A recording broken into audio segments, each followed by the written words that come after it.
It's fake news. It's totally fake news. Made up, fake. We went through the same stories. You could have asked me the same questions 4 years ago. I had to litigate this and talk about it. Totally fake news. La feuille d'impôt a beaucoup fait parler cette semaine aux États-Unis après les révélations du New York Times sur l'imposition de Donald Trump. Seulement $750 d'impôt fédéral payé par le président américain. À 5 semaines de l'élection présidentielle, ça fait un peu tâche pour le milliardaire. Évidemment, le président américain dénonce ces informations comme des fake news, sans apporter pour autant de preuves, puisqu'il s'est toujours refusé à publier ses déclarations fiscales. On a donc eu envie de savoir cette semaine comment ça se passe ailleurs dans le monde, si la transparence fiscale est de mise sur les revenus des chefs d'État et des dirigeants. Nous vous emmenons cette semaine devant les appartements privés d'Angela Merkel à Berlin et de Benjamin Netanyahou à Jérusalem, dans les rues de Londres et devant le Palais Royal à Bruxelles.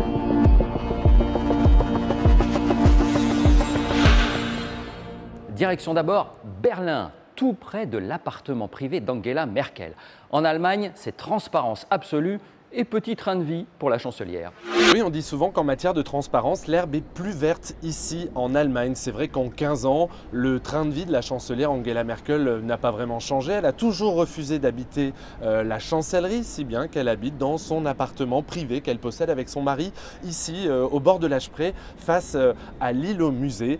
Et on la voit d'ailleurs très régulièrement, le vendredi soir en général, au supermarché du coin, en train de faire ses courses, à peine suivie par un garde du corps. Les gens adorent publier ce genre de photos et les poster sur les réseaux sociaux. Elle porte aussi souvent, on le dit, les mêmes vêtements, ces vestes à boutons, sans col, qu'elle aurait acheté, dit-on, quasiment en une fois dans un magasin d'Hambourg. C'est une façon de dire aux Allemands qu'elle gère son argent comme elle gère l'argent public, c'est-à-dire qu'elle ne cède pas facilement à la dépense. On sait combien elle gagne, c'est l'une des dirigeantes les mieux payées d'Europe, 20 000 € quasiment net par mois. On sait aussi donc combien elle paie d'impôts, puisqu'elle est une députée issue de la majorité. Elle est soumise, comme les autres députés du Bundestag, aux mêmes exigences de contrôle et de transparence.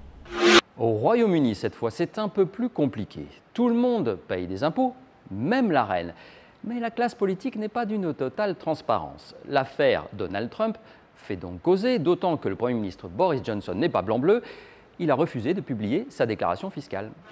Ici, non seulement le chef du gouvernement doit payer ses impôts sur le revenu, mais même la reine, qui n'y est pourtant pas légalement tenue, y contribue volontairement depuis 1993. Le Premier ministre britannique n'est pas obligé de rendre sa déclaration d'impôt publique.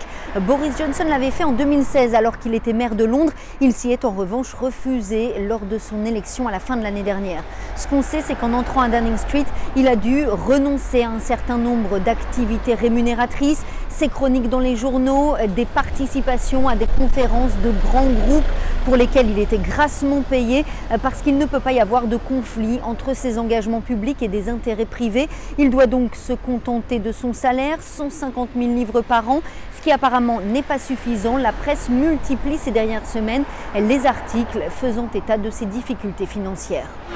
Quittons l'Europe, direction Jérusalem, devant la résidence privée de Benjamin Netanyahou, où les opposants au Premier ministre israélien ont établi des campements de protestation, malgré le retour du confinement. On vous en parlait il y a 2 semaines. Le train de vie du Premier ministre israélien, multimillionnaire, n'est pas du goût de tout le monde, d'autant qu'il a quelques privilèges en matière de fiscalité. Les Israéliens qui manifestent depuis 3 mois, ici devant la résidence officielle de Benjamin Netanyahou, dénoncent son rapport à l'argent et son train de vie.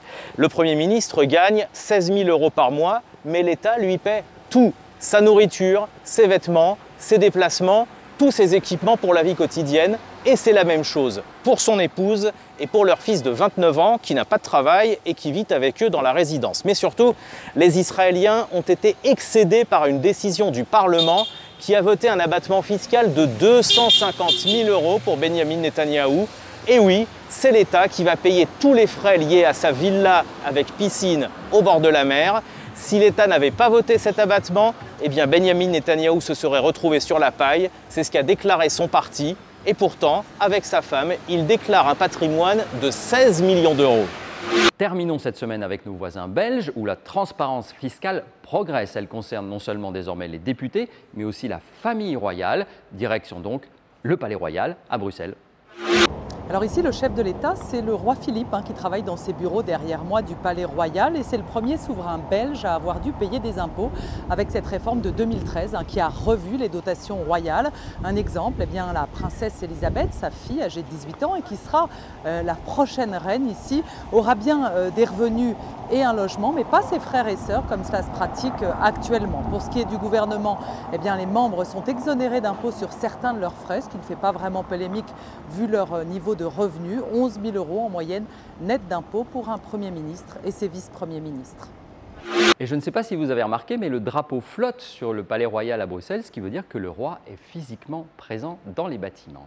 On se résume, la transparence fiscale varie beaucoup d'un pays à l'autre et le train de vie des dirigeants aussi. Mais un chef d'État milliardaire comme Donald Trump qui paie aussi peu d'impôts, ça ne court pas les rues.